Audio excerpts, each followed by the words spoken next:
Episode 50, titled Build Governance Foundations, Documentation, Metadata, Lineage, Source of Truth, governance is framed as clarity, accountability, and safe reuse rather than as paperwork.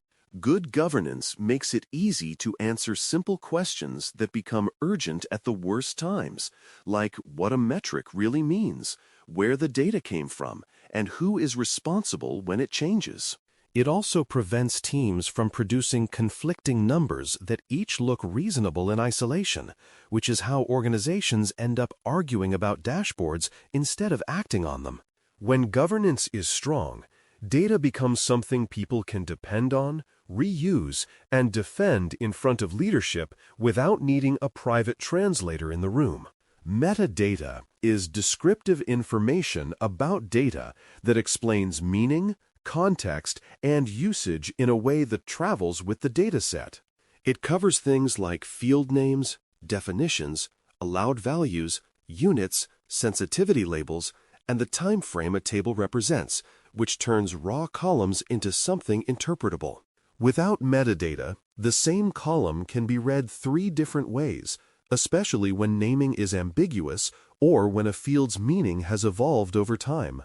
With metadata, a dataset becomes self-describing enough that another team can use it safely without guessing, and that safety is what makes reuse possible at scale.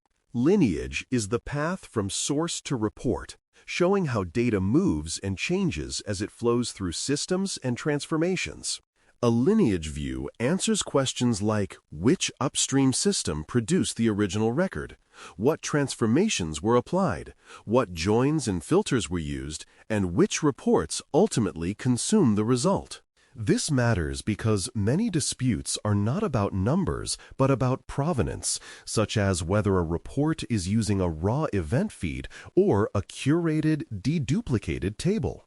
When lineage is visible, troubleshooting becomes faster, trust becomes easier to earn, and discussions can focus on improving a known pipeline rather than speculating about hidden steps.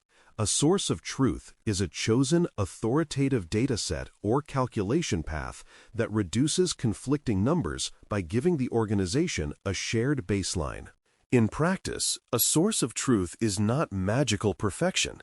It is a decision that a particular table, view, or metric definition is the official reference unless explicitly stated otherwise. This choice matters most for high-impact metrics like revenue, customer counts, incident rates, or compliance status, where different versions create real operational friction. When a source of truth is declared and maintained, teams can still build specialized views, but they do so by referencing the same core definitions and time windows rather than inventing parallel realities. Documenting definitions is how teams compute metrics consistently, especially when metrics sound simple but hide multiple interpretations. A good definition states what is counted, what is excluded, what time window applies, what granularity is intended, and which business rules apply when edge cases appear. It also clarifies the difference between similar concepts like booked revenue versus recognized revenue, or incidents versus alerts, so the metric name is not doing all the work. When metric definitions are documented and easy to find, reporting becomes repeatable, peer review becomes faster, and leaders stop receiving 2 answers to the same question.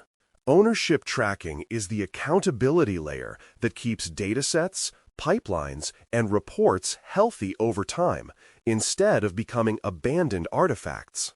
Clear ownership identifies who can explain a dataset, who approves changes, who responds when refresh fails, and who is responsible for quality checks like freshness and completeness.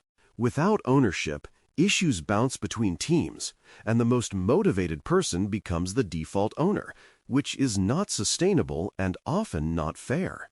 With ownership, governance becomes operationally real because there is a named steward for each key asset, and that stewardship turns reliability into a managed outcome rather than a hope. Access rules should match risk and sensitivity levels so governance protects the organization while still enabling work. Sensitive fields, such as personally identifiable information, PII, incident details, or financial identifiers, need controls that prevent casual exposure through exports, screenshots, or broad sharing. Role-based access control, RBAC, and single sign-on, SSO patterns help enforce least privilege access, but access design also includes choosing what is visible by default and what requires elevated permission. When access rules align to risk, teams can collaborate confidently because the system makes the safe choice easy and the unsafe choice difficult. A shared revenue metric scenario shows governance value quickly because revenue is high stakes and is often measured differently by finance, sales, and operations. One team might treat revenue as invoiced amounts, another as cash received, and another as contract value. And each number can be correct within its own definition while still causing conflict. Governance resolves this by declaring the source of truth, documenting the definition with timing rules and exclusions, and labeling where alternative views are appropriate and why. Once that foundation exists, leadership updates become smoother because people discuss changes in the business rather than arguing about which spreadsheet deserves to be believed. Documentation stays effective when it is lightweight, updated, and discoverable, because heavy documentation tends to rot and then becomes a liability.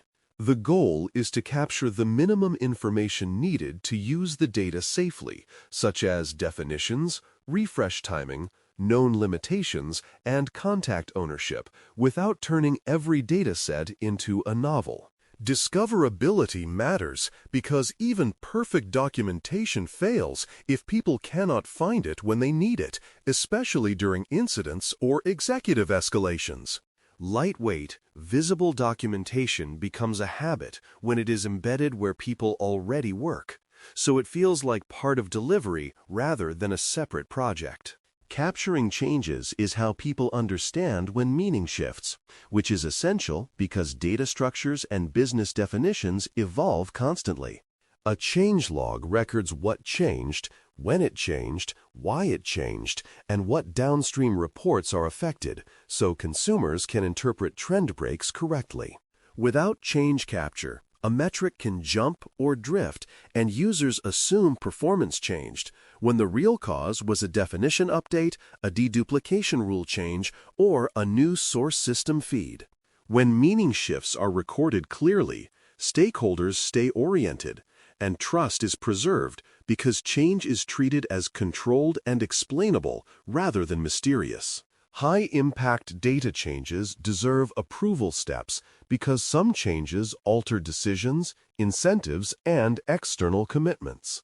Approval does not need to be slow, but it should be intentional, with review focused on definition, impact, compatibility with existing reports, and whether the change affects historical comparability.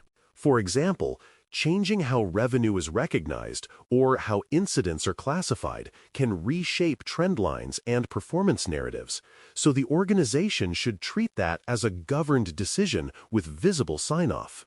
When approval steps exist, teams can still move quickly, but they move with shared awareness and a record that explains what was agreed to. Periodic audits of key data sets confirm alignment with policy and reveal drift before it becomes a crisis. An audit here is a practical check that definitions match documentation, that refresh timing matches expectations, that access controls still reflect sensitivity, and that Lineage remains accurate after pipeline changes. It can also include sanity checks like row counts, completeness, and reconciliation to trusted totals so the organization knows the source of truth is still behaving as promised.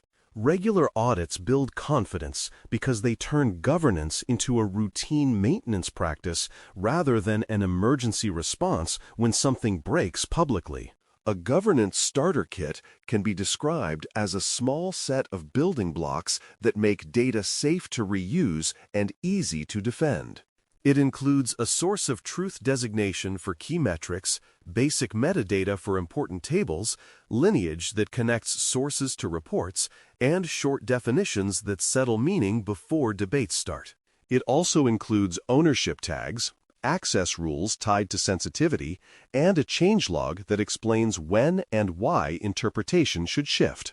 When these pieces exist together, teams can scale reporting without scaling confusion because the foundational questions have consistent answers that anyone can find. To conclude, one effective way to make governance real is to create a single governance artifact this week that removes ambiguity for a metric people care about. That artifact could be a one-page metric definition with scope, time frame, exclusions, and the declared source of truth, paired with the owner name and refresh expectations. It could also be a short lineage note that traces the metric from the upstream system through transformations to the reports that present it, so disputes can be resolved by facts instead of memory. A small, well-maintained artifact like that creates immediate value because it reduces rework, prevents conflicting numbers, and makes reporting feel dependable enough to act on. Thanks for listening. For more audio courses, daily newsletters, and more, please visit baremetalcyber.com.